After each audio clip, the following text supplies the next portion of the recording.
wanted to on this video about progression of care in the NICU. I did talk about progression of care in the Well Baby Nursery.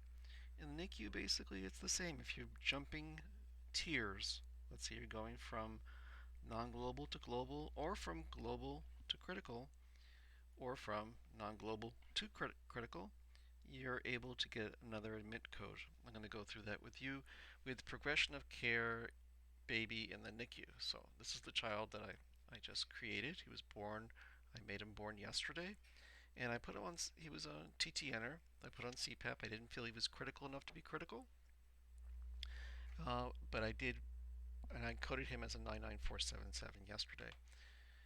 Let's open the chart, and again, it shows up here because I was working in it. I want a new one, and today this child, let's say, blue pneumothorax, and had to go up on his oxygen. I now feel that this baby is critical. All right. Whereas he was born yesterday, and I started him as a global non-critical. I'm not going to go through all the inputs here. I'm just going to go through what you do with the ESB. So let's go to the neonatal ESB. I have to give something over here, and I'll also put in pneumothorax here. Pneumothorax. It's under, believe it or not, it's not under pneumothorax, it's under air leak. Air leak.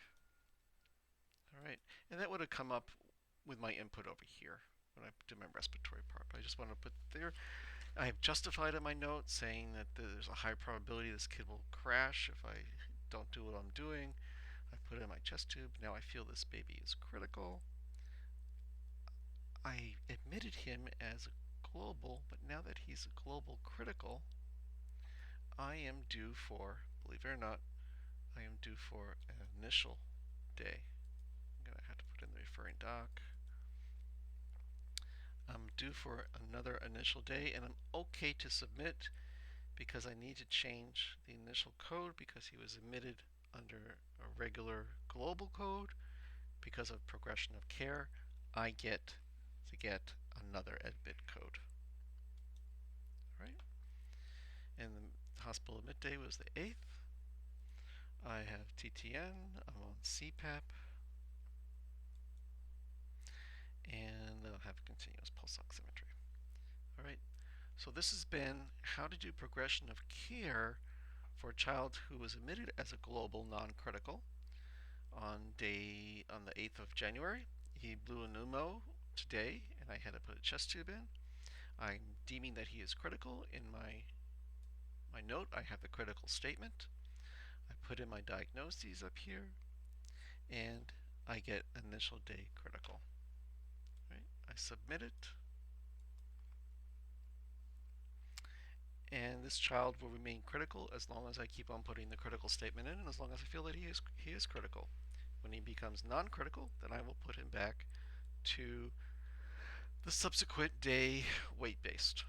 Now, the thing about being critical is once you submit the 99468 code, and there it is, 99468, that's like the gold medal of neonatology here. You have gold, silver, and bronze. Okay, the gold is the critical, the silver is, or gold is really the global, and the gold is the global critical. The silver is the global non-critical, and the bronze is the non-critical. All right.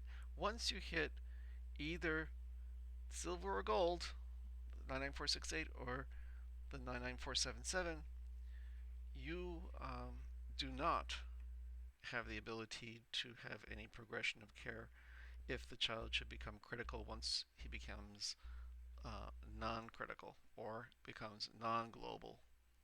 All right. So once you use those codes, it's only used once during any admission, the 99477, the 99468. If you should, on subsequent days, go back to weight-based, and then the baby becomes critical again, you would then use for the subsequent day not an initial code because you've already used it, you would use the 99469. Or if you went to non-global and then you became weight-based, let's say the baby needed gavage feedings, and you've already used the initial either 99468 or 99477, you would go back to here to the weight-based.